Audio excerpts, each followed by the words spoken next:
What's going on, guys? Welcome back to the channel. As you can see, we have the NSX in the garage on the quick jacks. We got the hood open, we're working on it. I just haven't had any time at all to really put into this car because it's been freezing here, it's been snowing on and off, it's been raining. It's been what, like a month and a half since we picked up the NSX from Innovative Motorworks. But if you guys saw my last video with the laundry list of things that the NSX needs before we can get it tuned, there's a lot going on. There's the intake temperatures being too high. This little heat exchanger right there, you can see it. That heat exchanger is like the size of an oil cooler or like a power steering cooler. It is way too small for 500 horsepower or more. So we're gonna take the front bumper off, we're gonna measure, and we're gonna buy a new heat exchanger that's at least 4 or 5 times the size of this one right now, and that will help our intake temps come down and not shoot 60 degrees Fahrenheit mid-pull. And that's only at wastegate pressure, which is like, I think 11, 12 PSI. It's not a lot. And the car did dyno almost 500 wheel horsepower on 93 with the present issues. So that's number one. Number two is actually the fuel pressure sensor right there. That's a new pressure sensor that we just put in. And because it has a new connector, I have to cut the wires and crimp on some new connectors for the existing wiring. Here was the original fuel pressure sensor in the car. That goes from 0.5 to 4.5, and it's a 150 PSI sensor. So from 0 to 150, it's 0.5 volts to 4.5 volts. This sensor was not following this chart to the T, so it was actually a little bit hard to calibrate compared to a newer sensor. So we're just gonna update that. Brand new low dollar Motorsports one. Good sensors, and they're fairly cheap, like 50 bucks. Fix number 3, we have a new Siltech sensor. This is an oil pressure and oil temperature sensor all in one. Hard to see, there's no light right now, but it goes right there on the sandwich plate for the oil cooler. The pressure function actually stopped working because my pressure on the digital dash right there was showing like 10 PSI, and then it went down to 0 PSI. So I filed a warranty claim with Drift HQ. They said, send me a picture of where the sensor is located. I guess if it's not in the correct spot, they'll deny the warranty. But because it's in an okay location, they sent me out a brand new sensor, so we're gonna throw that in. And it's crazy that the sensor failed because it probably only had 100 miles of use. And we bought it, I think, October of last year. So it's basically a brand new sensor. It shouldn't have failed. And I'm not sure why it did, but the temperature function was still working. Here's the new sensor. Throw some thread sealant on there and put her back in. Also in a pretty convenient spot right there on that brass fitting.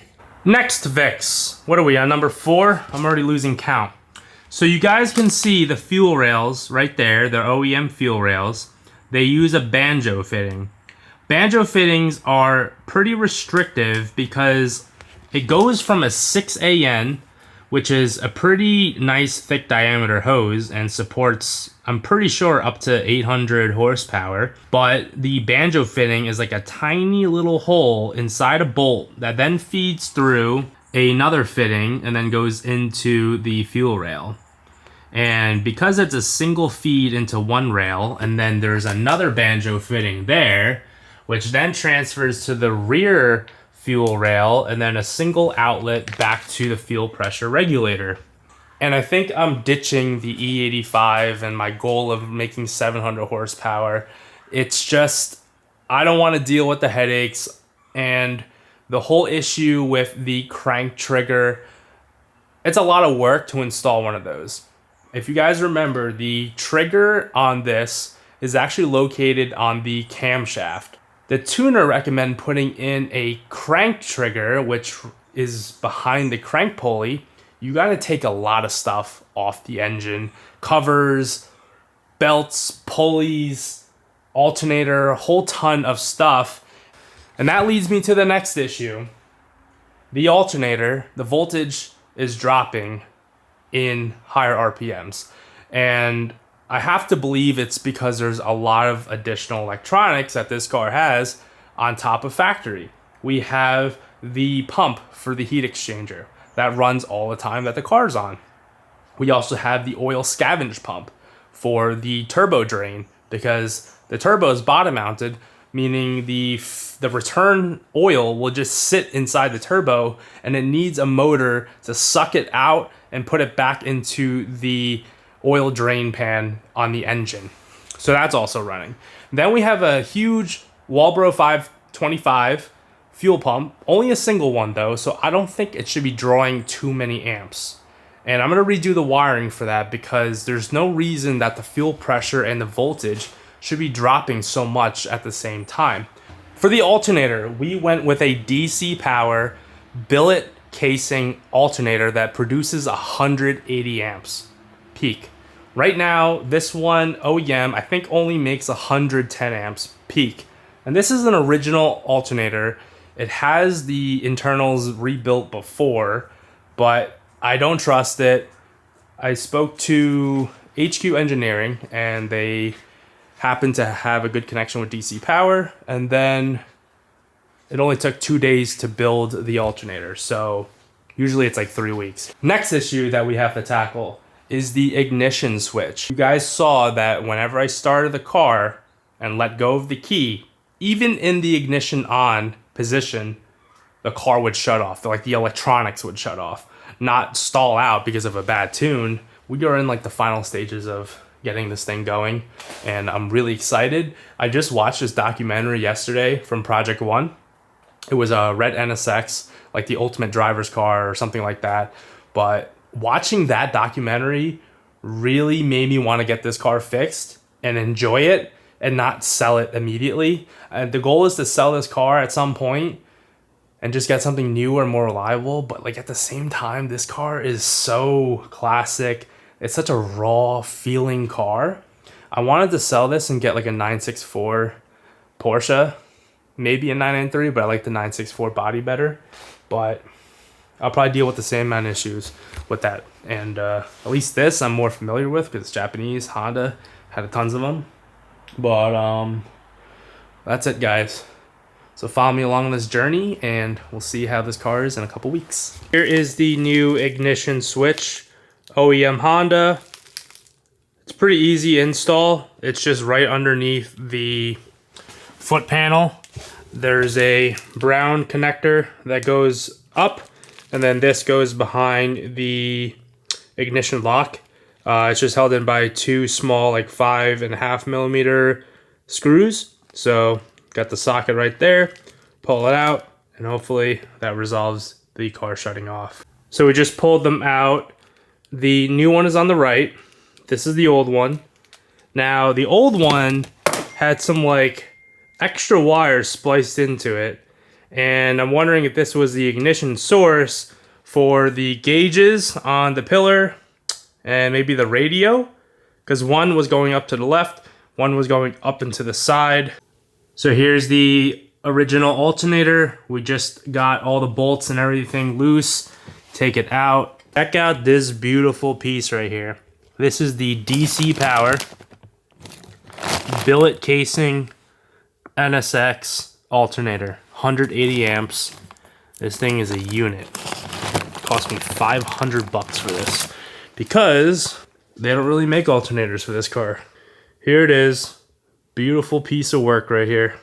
These you can get customized in full billet.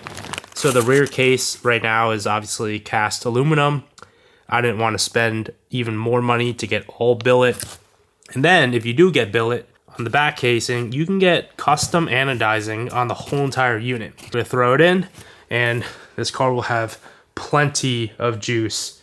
And of course, before I forget, gotta protect the quarter panel because we'll be doing a lot of work in the engine bay. So did it kind of late, but better safe than sorry. A little side-by-side comparison, OEM versus DC Power. It's gonna be a nice little upgrade for sure. I had to buy a new crimper specific for Delphi. Then I got the weather seals and I got the new connectors. They're all blue because I only have blue for 22 gauge, unfortunately. But I can clearly see which color is which, and that'll make it easier so that I can plug it in, and then we'll do some nice heat wrap around the wires. So let's see how she fires up. Ooh, that's nice. No stalling. And look at that. Oil pressure sensor is working. Fuel pressure sensor is not. I gotta look into that now. Damn it! So we found out that the fuel pressure sensor is not working because the wiring for the fuel pressure gauge up there was tied into the ignition switch in the old one, and now it's not. So now we gotta find a new power source for those gauges, and then the sensor will work because the power goes to the gauge and then the gauge sends signal to the ECU and the sensor, which is why it's not working. We're pulling out the fuel rails, so the covers had to come off. The strut bar thing had to come off, goes across here. Pretty straightforward. These are 6AN fittings. So obviously, since we started the car, there's fuel pressure in the rails and lines. So we got some drip towels and things like that. This is how a banjo works. Fuel goes in through a little hole inside the banjo. Fuel goes in through the stud right there. So there's 1, 2, 3, and then the return is already a straight AN. And then there's one on top of the fuel tank too for the hanger. Not sure if I'm gonna do that one because you have to drop the fuel tank all the way to the ground. But I think if we eliminate these 3 restrictions, we should be okay. Fuel rails are out, just gotta unplug the injectors from the harness, both sides. Really easy to do work on this engine. We'll get the injectors popped out, and then you can see right there, that little hole is all there is for fuel to go in. Now, that is tiny compared to 6AN hose right here, which is like pretty thick. So getting rid of these banjos will definitely help. But here's the injectors. These are the Bosch 2200s. And the tuner says they're too big. And that's why we're going back to the 1050s. And look, this wire popped out. But we're going back to the 1050s. And that will allow the tuner to do a better job with idle and everything. And since we're not doing 85 anymore, don't need huge injectors. And here they are in the 2200s. Just gotta take the top hats off and transfer them back to the IDs. Anyone needs some 2200s, they are for sale. These are gonna be a lot easier to tune. The car's gonna idle better. And these are overall better injectors anyway. $400 for all 6. These are ID 1050s. They are on the pricier side. These are almost, I think, $600-700 for all 6. And then if you go up to the 1300s, they're like $1 per cc, so they're like $1,300. But we had to transfer over the top hats. They're held in by these retaining clips, and all the O-rings are still good because these were barely used anyway. So we used some WD-40. We greased up all the O-rings before transferring over the top hats. So when we get the new fuel rails and fittings on, we're gonna add in the inline radium pulse damper over here where there's space. And I already asked Derek for an updated map so that the car will run with the updated fuel pressure sensor, but more importantly, the injector size. We put in the 1050s on the 2200 map. It's gonna pump less fuel into the cylinder because at 2200, let's say it's operating at 5% at 2200 cc. Then you downgrade it to a 1050, it's gonna think it's also at 5%, so it's actually gonna shoot less fuel into the engine. When you're going to larger injectors, it's important to scale it down because then you're gonna be pumping too much fuel into the engine. In most cases, you're going to larger injectors. You need some 2200s. These are like $440 brand new. I'll let these go for, I don't know, 300 bucks. My loss, your gain. They're basically brand new. They have less than 50 miles on the whole setup. I think I'm gonna call it a day. Been in here for like 7-8 hours, and I'm starting to slow down. It's getting cold. My knees hurt, and I gotta turn the heat on every like hour or so. I'm over it. Got a bunch of like little things done today. So we got like all that stuff off. That's a big deal. We found out the parts that we needed to order. That's a big deal. I did test the fuel pressure and boost gauge, that there is one power wire that needs 12 volts from an ignition on source. That way the fuel pressure sensor will get signal to the ECU. I gotta find out what source I can use. There's definitely a wire underneath the dash that's not part of the ignition switch that I can just splice into. Those gauges don't pull that much amps at all. And then we gotta figure out those 3 wires behind the dash going into the radio area. It's like a blue, a green, and a red wire.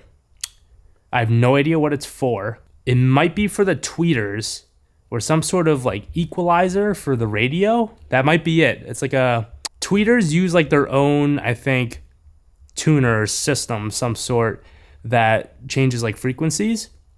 And if that radio has an extra box to it to tune the tweeters, that might be where those 3 wires are going. I think I'm gonna have to take apart the center console again, and I hate doing it because those plastic panels are so brittle. Like those things right there, all these panels gotta come off, the radio, the bezel, huge pain in the butt. We got a good amount of work to do before this thing can get tuned. The front bumper still needs to come off so that we can install the heat exchanger. I haven't even ordered the Science of Speed heat exchanger yet.